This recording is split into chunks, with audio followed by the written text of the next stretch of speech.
Cek. Bismillahirrahmanirrahim. Assalamualaikum warahmatullahi wabarakatuh. Waalaikumsalam. Betul. Terima kasih kepada Bro Adi nih yang hari ini kita undang pertama kalinya ya di podcast Samudra Kreasi. Jadi podcast ini nanti akan ngebahas hal-hal yang berkaitan tentang kemudaan ya. Anak-anak muda sukanya olahraga, sukanya otomotif, atau sukanya apa namanya fintech atau yang lainnya. Nah, nanti kita bahas hal-hal itu di sini. Dan biasanya ada Bro Fauzi dan juga ada Bro Indra. Tapi hari ini kita hanya berdua ya.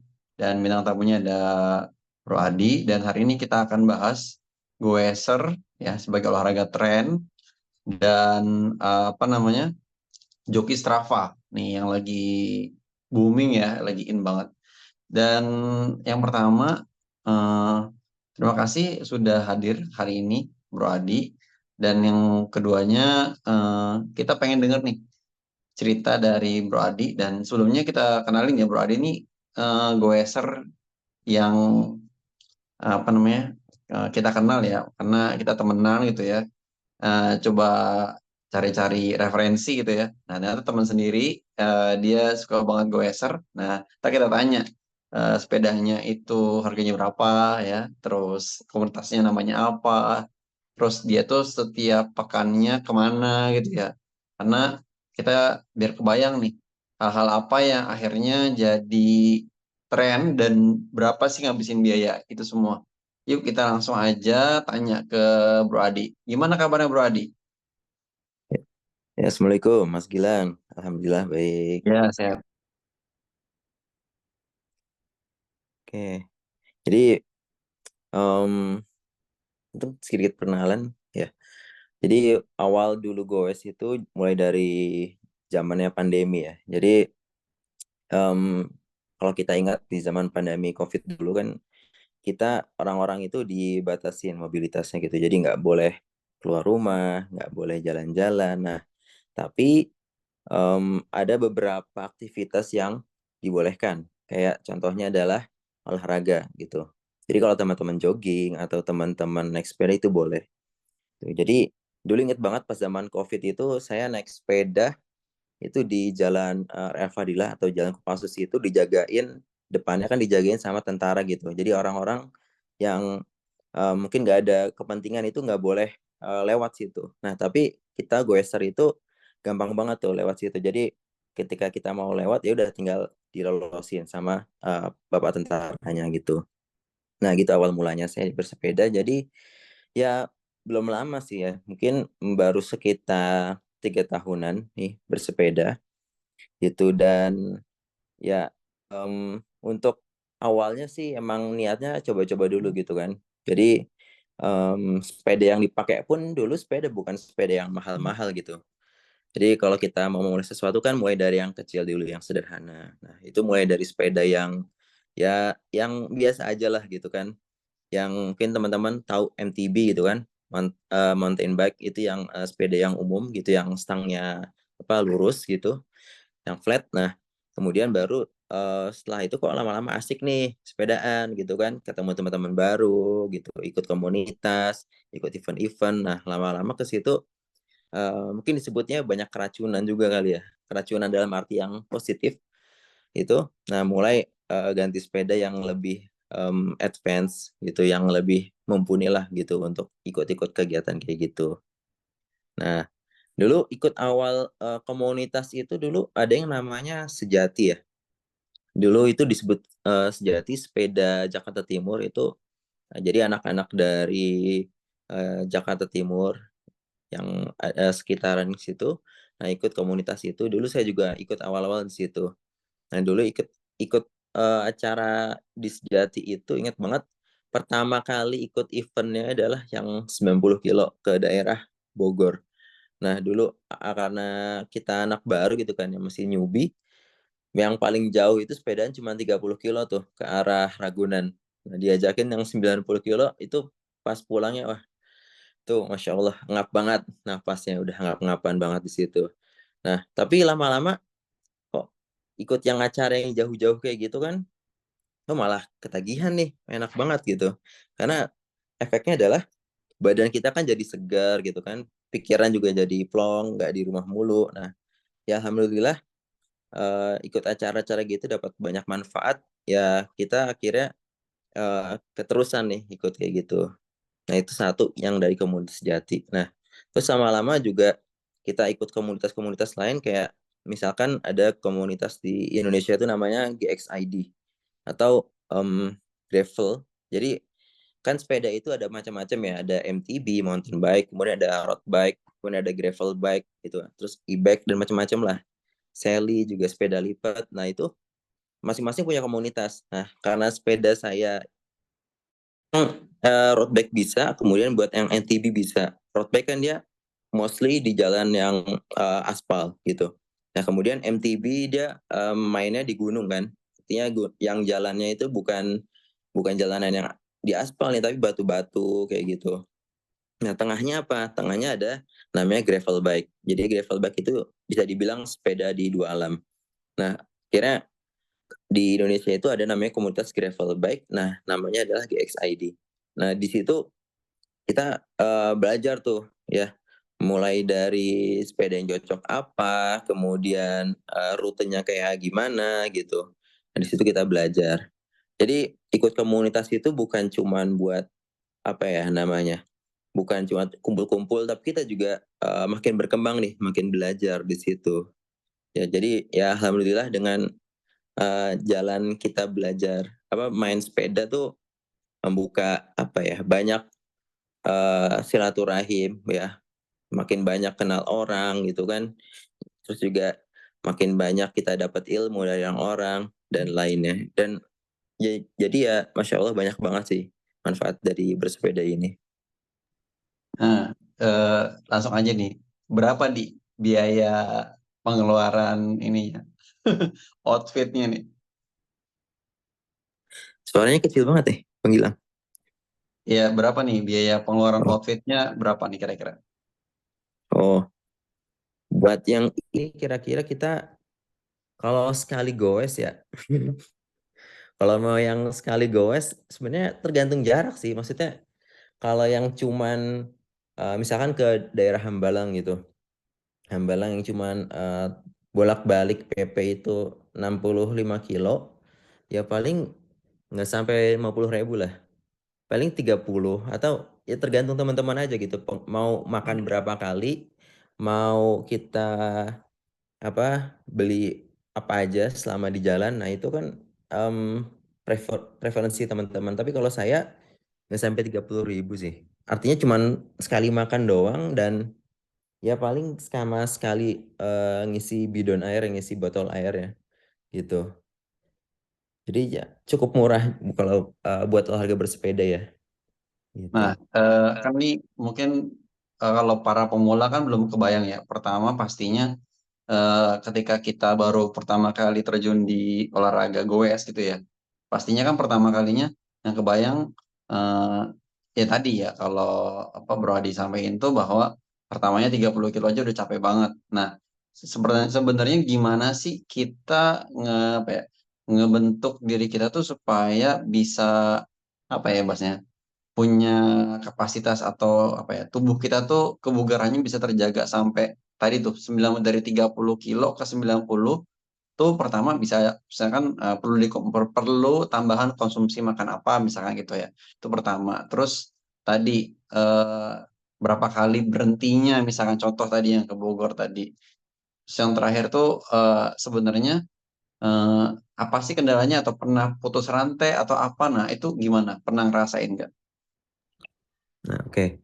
Jadi yang pertama kalau kita mau menjaga nutrisi ya selama perjalanan itu yang pertama adalah air sih sebenarnya. Atau harus terhidrasi dulu tubuh kita karena goes itu yang pasti kita ngeluarin tenaga dan tubuh kita akan merasa panas dan cara ngedingininnya kan kita butuh air tuh. Nah, kalau saya minimal itu setiap setengah jam itu minimal minum sekitar 100 sampai 200 mililiter. Itu. Itu kalau dalam cuaca yang benar-benar panas banget. Atau kalau misalkan kita ngerasa udah haus banget ya udah tinggal langsung minum aja gitu, jangan ditahan-tahan. Makanya kalau bisa usahakan botol minum itu jangan sampai kosong gitu. Jadi di sepeda itu tempat botol minum kalau bisa minimal 2 sih gitu. Jadi biar aman. Nah, terus juga kalau misalkan bisa lebih fit lagi, siapin em, makanan yang nggak usah yang besar-besar atau yang berat-berat, yang kecil. Dan itu saya rasa semua orang bisa mampu beli. Itu adalah yang pertama kurma sih, gitu. Jadi kurma itu kan dia bentuknya kecil, size-nya kecil, tapi manfaatnya tuh besar gitu. Jadi kita dengan makan kurma misalkan 3 butir aja kita bisa rasa kenyang dan juga energinya itu bisa cepat pulih. Atau yang lain itu kayak misalkan kue yang gula merah tambah kacang itu loh. Nah, itu juga bisa mempercepat pemulihan tenaga selama di perjalanan. Nah, mungkin terus kalau misalkan udah selesai sepedaan, kalau misalkan mau lebih cepat recovery-nya, maka saran saya sih makan yang makan makanan yang tinggi protein. Kayak misalkan yang daging merah gitu atau telur. Nah, itu supaya kan selama sepedaan itu kita ototnya rusak tuh.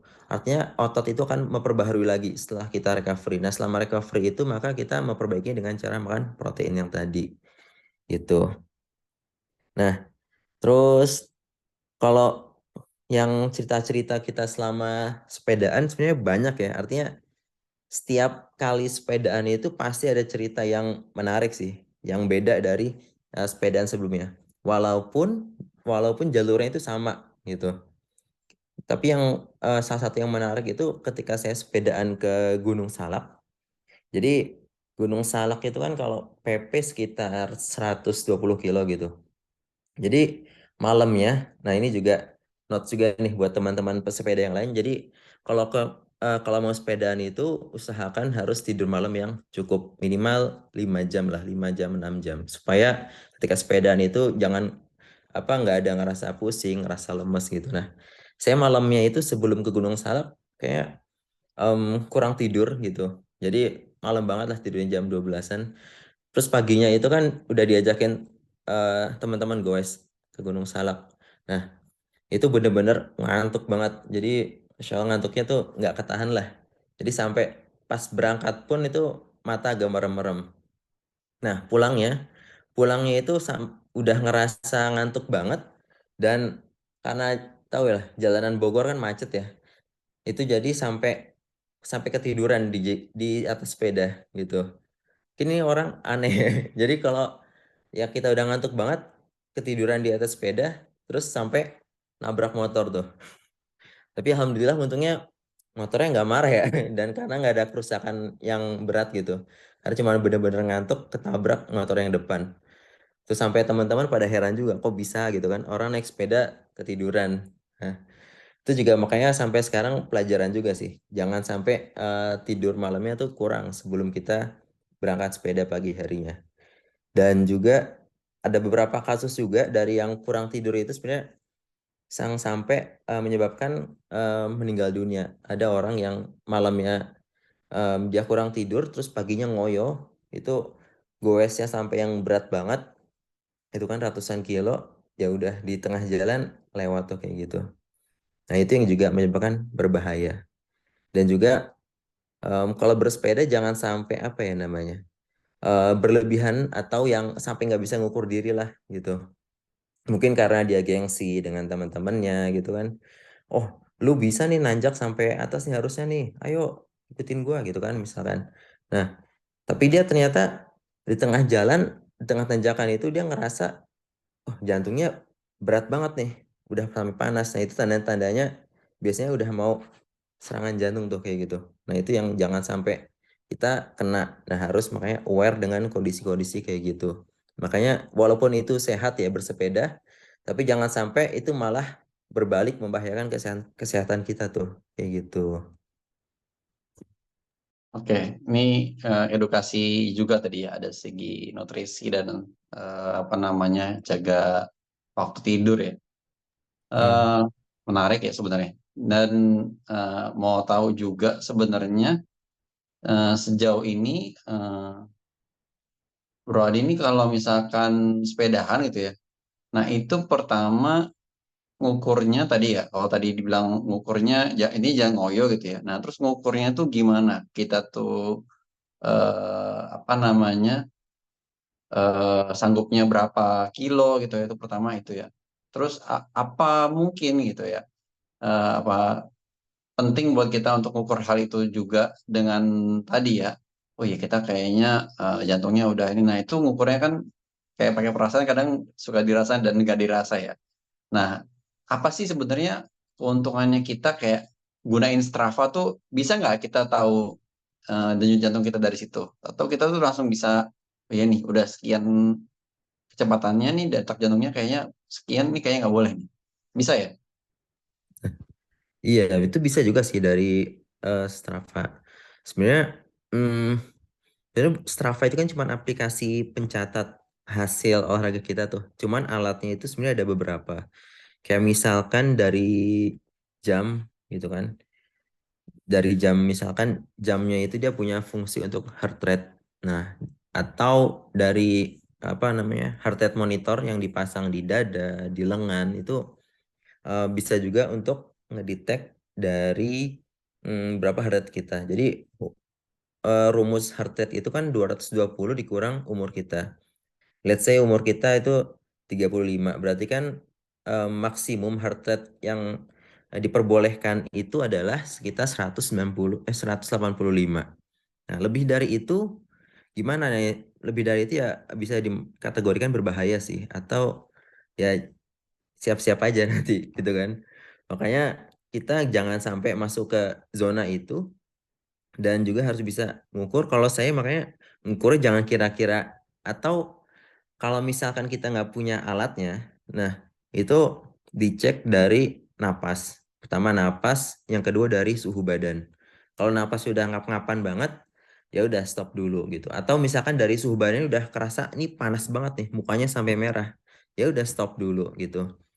Atau bisa juga kalau yang sepedaan yang menggunakan olahraga kaki itu sampai ngerasa kram lah gitu. Nah itu udah pasti udah nggak kuat sih, ya udah istirahat gitu mendingan.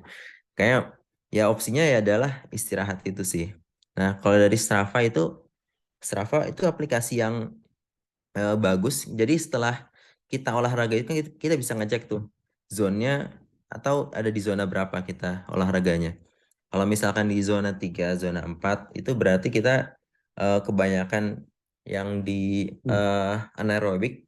Nah, itu bisa berarti lumayan bagus untuk membakar lemak. Nah, jadi kalau kita mau ngecek hasilnya di Strava, atau kita mau running aplikasi Strava ketika olahraga, nah itu juga bisa bagus sih untuk ngecek ngelog aktivitas kita selama berolahraga itu.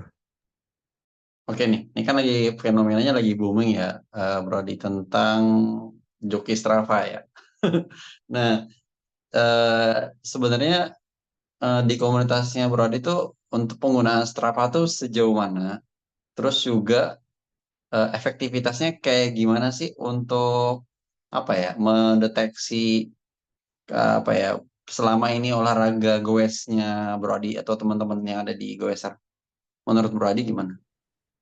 Oh, itu bisa dibilang aplikasi wajib sih. Jadi setiap kita selesai bersepeda kita upload ke Strava gitu. Jadi teman-teman yang lain juga bisa tahu nih, itu kan, lu goes kemarin kemana, terus udah berapa kilo nih. Jadi kan di aplikasi Strava itu bisa ngecek kilometer, bisa ngecek kecepatan kita juga, bisa ngecek rutenya kemana. Nah itu buat apa namanya memverifikasi kalau kita beneran olahraga gitu.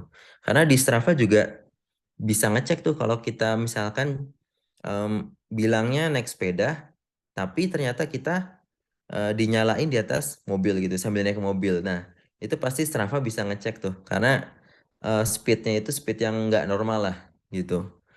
Jadi kalau misalkan yang mau pakai aplikasi Strava juga harus hati-hati tuh. Jangan sampai kita bohong-bohongan gitu. Oke nih, pernah nggak sih Bro Adi tuh naik sepeda ke kantor atau mungkin ada temennya yang nyobain goeser ke kantor, terus sejauh ini gimana? Dan kalau menurut Bro Adi di Jakarta itu sebenarnya sepenting apa sih jalur sepeda menurut Bro Adi? Ya, kalau dari saya sendiri belum pernah ya untuk bike to work ya.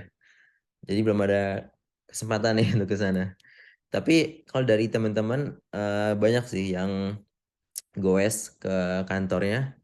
Jadi dari mereka itu ceritanya berangkat pagi-pagi gitu kan, jam 6, jam setengah 6 itu gunanya untuk menghindari kemacetan yang crowded banget di Jakarta.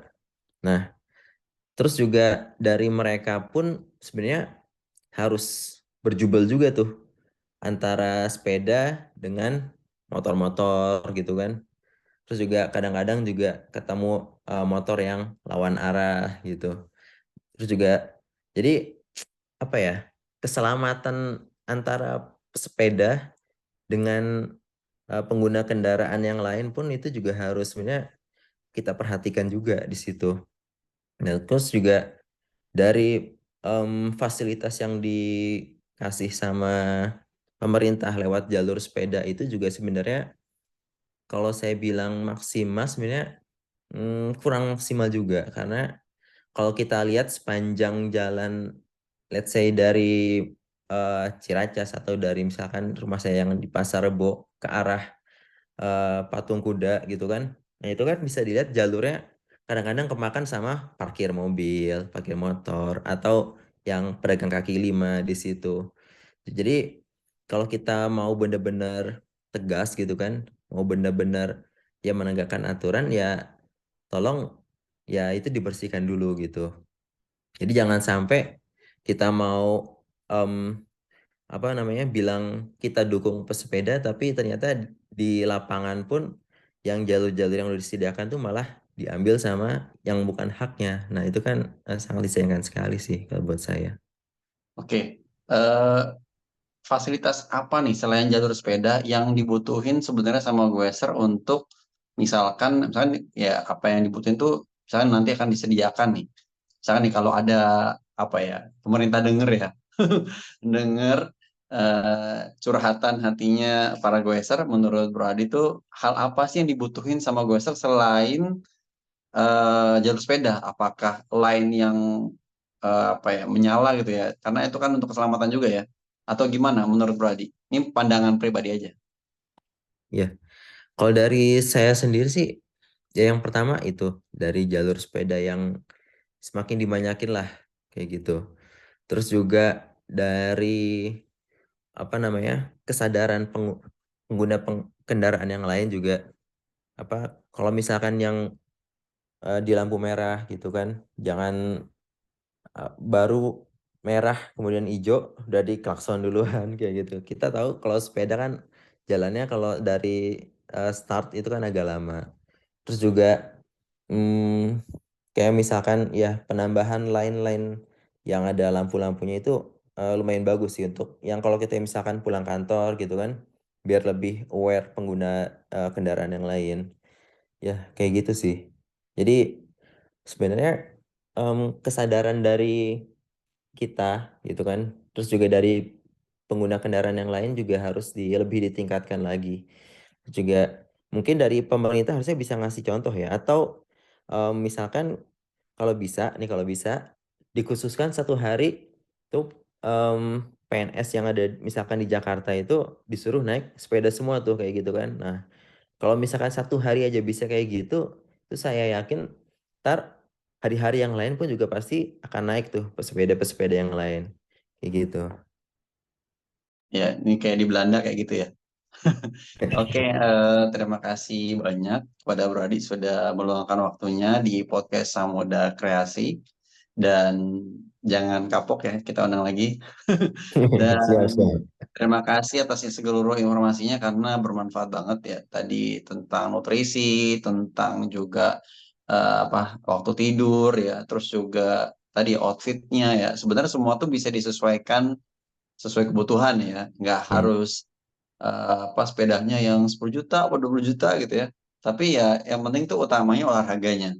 Jangan gengsinya yang dikedepanin.